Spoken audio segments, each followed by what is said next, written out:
What is up, everybody? Welcome back to the Outpost. It is me, Jello, and I am recording this for like the 5th time. I'd done 4 takes of this already, and thought the 4th one was fine, but turns out there was a really bad audio issue, so filming this for the 5th time, and hopefully I can get my thoughts straight, and I can get this done without any, without any audio issues. So without further ado, let us begin our review of all the startup trial decks, starting with Triumph Dragon in Dragon Empire. Without further ado, let's get straight into the deck profile. So let's start off with the ride line. We have the dedicated ride line for Triumph Dragon. So Ardart into Corallior, Keaton Rise into Triumph Dragon itself. The Corallior's ability, for anyone that doesn't already know it, is when it's rode upon by the grade 2, you can Energy Blast 2 to draw a card, and during your turn, if you have a grade 3 or greater Vanguard with Triumph Dragon in its card name, then it gets an extra 5k. So it's a 13k booster in the back, and gets you an extra draw on being rode upon. Next we have Roaring Thunder Beast Keaton Rise. Its first ability is when you ride Triumph Dragon over it, you can either call it to rear or energy charge 3. I like energy charging 3 if I'm going first, and I like getting the extra call out if I'm going second, because you're already going to be hitting 9 energy by grade 3. So yeah, you are pretty set kind of in the energy department there. And it's nice to have the extra 15k shield, and that's what its second ability is. If you have a grade 3 or greater Vanguard with Triumph Dragon in its card name, it gets an extra 10k shield. So really good intercept, and then with certain combos, I don't run it particularly in this build, but you can play things like Defensing Roar when intercepting with Keaton Rise. It goes up to 25k, bounces back to hand, and it's a 15k shield all the time. The main grade 3, Roaring Thunder Dragon Triumph Dragon. First ability, once per turn, you can counterblast 1 to search your deck for a copy of it, shuffle your deck after, and it gets an extra 10k. Then its second ability is when it attacks a Vanguard, you can Energy Blast 4, choose one of your opponent's rear guards, retire it, and Triumph gets an extra 5k and a crit. So starting turn 3, you can start pressuring with the extra damage that comes out of the swing from your Vanguard. That is it for the ride line. I didn't really see other ride lines in Dragon Empire that suited the deck and kind of played to the strengths of the deck, which is just being able to hit crits all the time.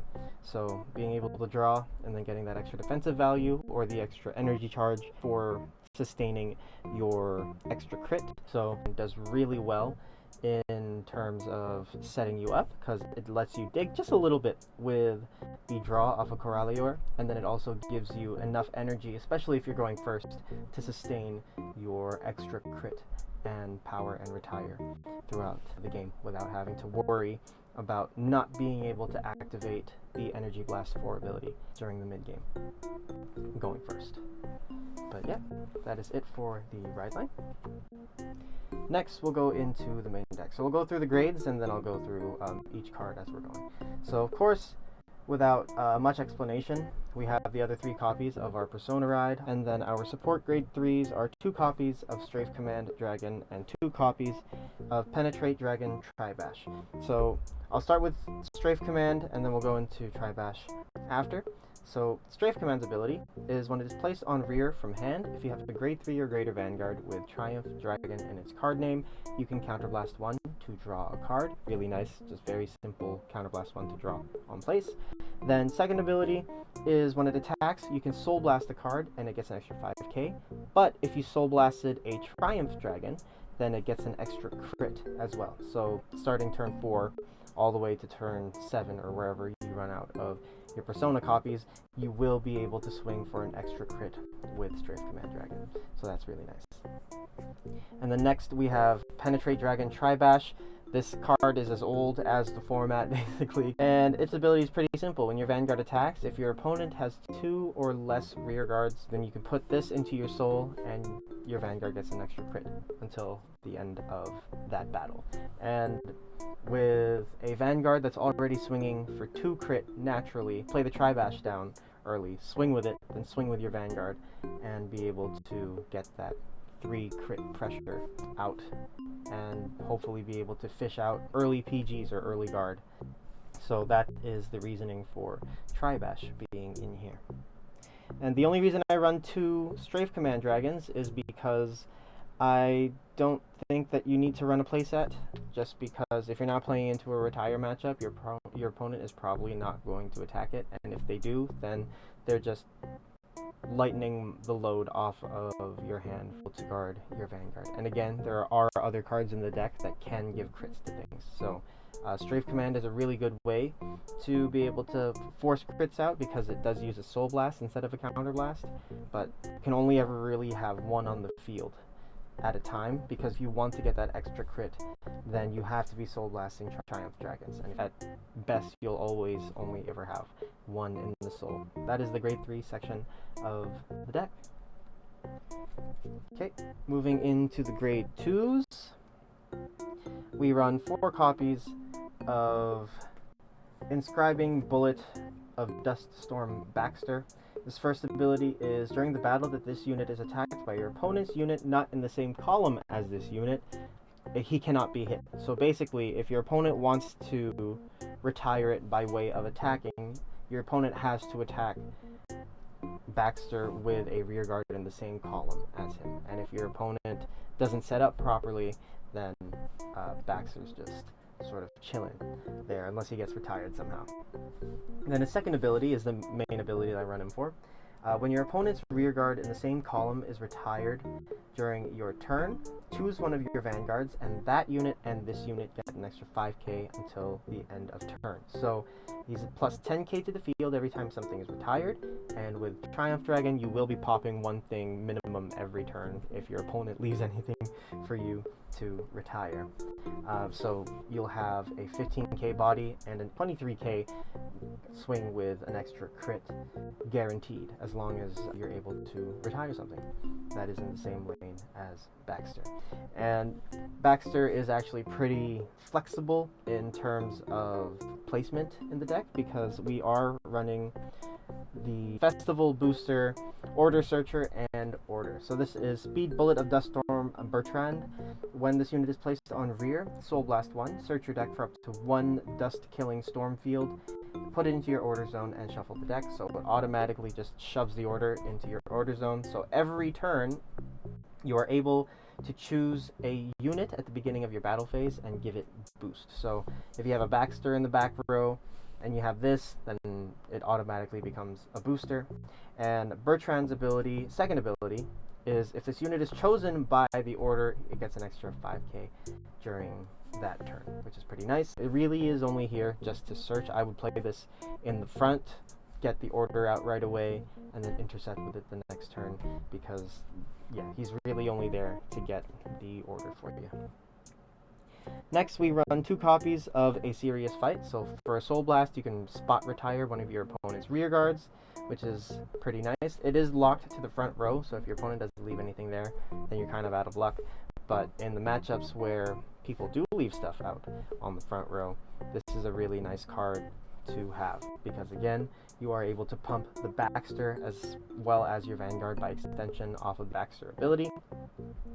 And it is cyclable, so you just have to discard a card and it returns to your hand. So really good card here just for clearing the field a little bit and making your opponent have to commit more parts to their field to be able to keep it complete after retiring. So that is almost it for the grade 2s. I'm missing something here. Yes. And the last grade 2 that we have is 2 copies of Drag Rater Latifa. This can be switched out for a beater. You could probably put the common grade 2 that goes up to 20k. It's a lot more affordable than the Latifas. I just had the copies laying around, so I put her in, and her extra 5 to 10k per turn is pretty nice. But anyway, for anyone that doesn't know her ability already, when this unit is placed on a rear guard other than by a unit card's ability, if you played a normal order this turn, you can Soul Blast 1, look at the top 5 cards of your deck, choose up to 1 card with a grade less than or equal to your Vanguard. From among them, reveal it and call it to rear if it is a unit card, and add it to hand if it is a normal order, and shuffle after. So pretty nice, just a little bit of spot searching for you if you've played the order already. And then its second ability is when she attacks a grade 3 or greater unit, this unit gets an extra 5k until the end of that battle for each of your opponent's open rearguard circles in that column. So she can go from 15 to 20, which is really nice. But you can change her out for the grade 2 beater. If you wanted to go like really budget, I would change the 2 Latifahs and the 2 Baxters out for the common grade 2 Triumph Dragon support that gets 10k when something is retired, which is pretty simple in this deck because it'll proc off of Triumph Dragon attacking. But yeah, that is it for the grade 2s here. Next up, we have 4 copies of RPGs, or Sentinels. We went with Monju this time because I did not have anything else. Moving on, we have 2 copies of Togachirashi, Stealth Dragon Togachirashi. It's also a pretty old card, and when this unit is discarded from your hand during your turn, you may put this card into your soul. Very clear, very simple. It's very versatile. You can discard it during your ride deck rides, or you can discard it for a serious fight and it'll just go into your soul. You get the serious fight order back into your hand, and then Togachirashi basically loads you up with soul for that next serious fight proc during the next turn. Next, 2 copies of Drag Ritter Shihab, the counterpart to Togachirashi, but is more, I would say, more early game because you find more of his value in the early game when you're riding up. So when it's placed on rear, it gets an extra 5k until the end of the turn. It is a 6k base body, so it goes up to 11, becomes an 11k attacker or booster depending on where you put it. I usually like to have it in the back as a booster just to make sure that I can use it the next turn, because sometimes if you place it in the front, it'll get attacked, and you don't want that happening, basically. And the second ability is when you would ride from your ride deck, you can ride with put this card into your soul instead of discarding a card from your hand. And he is not expensive, at least the last time that I checked. He is very, very affordable. So if the Togachirashis are expensive, then you could go for maybe a playset of the Shihabs and get almost the same practical value from the Shihab, because instead of getting a card straight into soul right away, you get an 11k beater, and then you're able to sort of still make use of this card while also being able to clear the field without having to call over and lose the unit for no reason. And yeah, Togachirashi again just goes straight from hand to soul, so you get a little bit more of play out of Shihab. Next, we run 4 copies of Battle Monk of Thunderclap's Zenshin. At the end of the battle, this unit boosted. If you have a grade 3 or greater Vanguard with Triumph Dragon in its card name, you can retire this unit and put a grade 3 or greater card with Triumph Dragon in its card name at the bottom of your deck. If you did, then you can choose one of your opponent's rear guards and retire it. And if you did not retire, then you get to draw instead. So really, really, this is an amazing card. For almost all of the trial decks, I say almost because I wouldn't recommend for all of them to use the common grade ones that came out of Illusionless Strife. Zenshin is really good for Triumph Dragon because it gets you that extra card draw. It is kind of, I wouldn't say it's costless because you have to retire it, but you do get the boost out of it before it goes bye-bye, and you do get that grade 3 cycle, which is really good. And again, it's more retire, so you are able to kind of proc the Baxter a little bit more often as well, which is nice. So yep, 4 copies. Strongly recommend picking this up.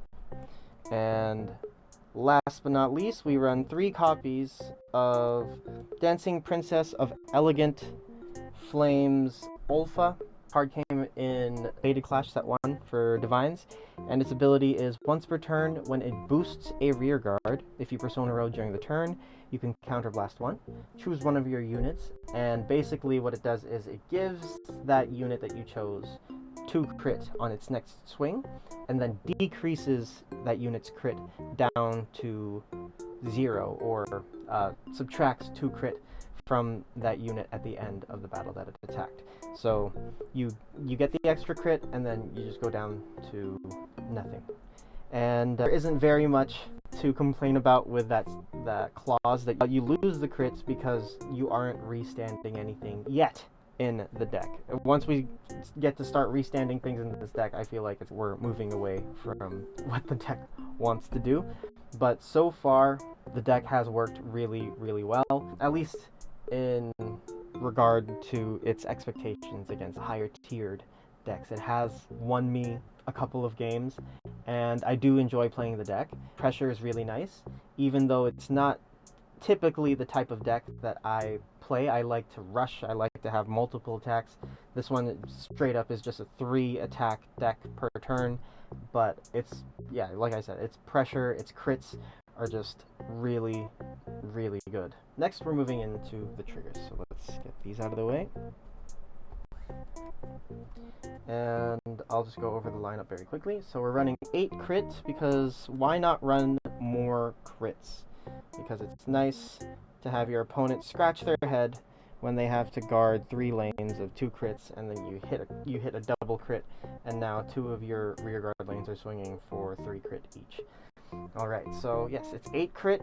The 4 regular draws, I just kept it safe with, sorry, not the draws, 4 regular heals, kept it safe with the heals in terms of shield value, just keeping it 15 for now.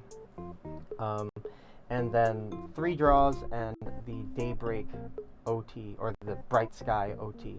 And for anyone that doesn't know what the new Spiritual King does, its additional effect is draw up to 1 card for every 2 of your opponent's open circles in total on their rear and guardian circles, and then retire all of your opponent's rear guards and guardians. I really like this card for this deck because if your opponent is hard guarding and you hit the OT, you can still give the 100 million to somebody else and then just retire all of your opponent's guardians, and the attack goes through. So that's kind of the alley-oop that I'm thinking of with this deck here, or at least with this OT. If I were to choose another OT, I would just play it safe and go for Dragveda. You wouldn't be able to activate the Energy Blast ability more than once per turn. I wouldn't recommend it, or else you lose a lot of steam in the following turns. But just getting the extra Vanguard swing is really nice as well. But yeah, that is it for the deck list. As for how I feel about this deck, I really like it. I think that its power is pretty consistent. I would say that it is a step under other decks that play around with a lot of crits. The matchups that comes to mind is Zorga. The roaming prison dragons do get much, much bigger, but those are only the rear guard lanes, even though you can get an extra attack off of those. And even looking at Seraph Pure Light with prison, you can definitely overpower Triumph's crits just with the new grade 2 that came out in set 2 that restands. But looking at it against the other trial decks, I would say that Triumph does feel noticeably different. It does feel noticeably, I would say that it is one of the better, if not probably the best start deck to come out of this. And yeah, it really is off of the crits. And with the set 4 support coming out for all of the trial decks, the time of recording, I believe I've seen the Dragon Empire, the Keter Sanctuary one, and the Stoicheia ones.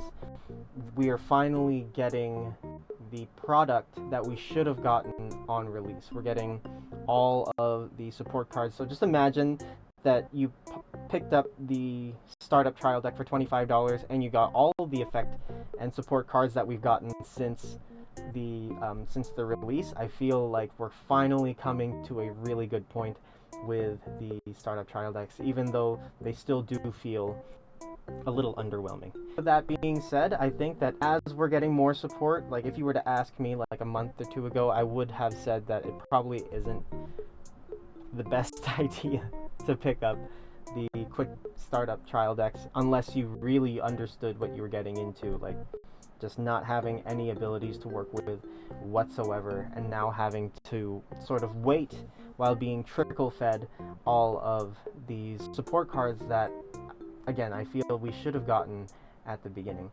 But hopes are high. I'm hoping that by like set 6 or set 7 that we get the upgraded forms for each of these, and I'm hoping that Bushi pulls a Vanguard Skyride move with these and just gives us the new forms in single R or double R. It would kind of suck to have them be triple Rs, mostly because I know that not a lot of people are interested in playing the trial decks, so pulling a triple R of it wouldn't feel great. But yeah, I can see them making double Rs of the upgraded versions of these come set 6, come set 7, come set 8, maybe at the latest. I hope that you guys find this deck profile interesting, and if there's anything that I missed or anything that I didn't talk about in this video that you have questions about or you have your own observations on for Triumph Dragon in particular, please let me know down in the comments and we'll start a discussion, and I'll bring it up hopefully during the next time I'm able to get a stream out. Yeah, I'd love to hear your thoughts on how you guys have built your Triumph deck, because with how little dedicated support there is, each of these trial decks really do have a very high ceiling in terms of what you can sort of do with them. It really comes down to your creativity and arguably as well your available card pool. But yeah, that is it. That is everything for Triumph Dragon. I hope that you guys enjoyed the video. Don't forget to leave a like and sub if you enjoyed it and you found it helpful, and I will see you guys in the next one.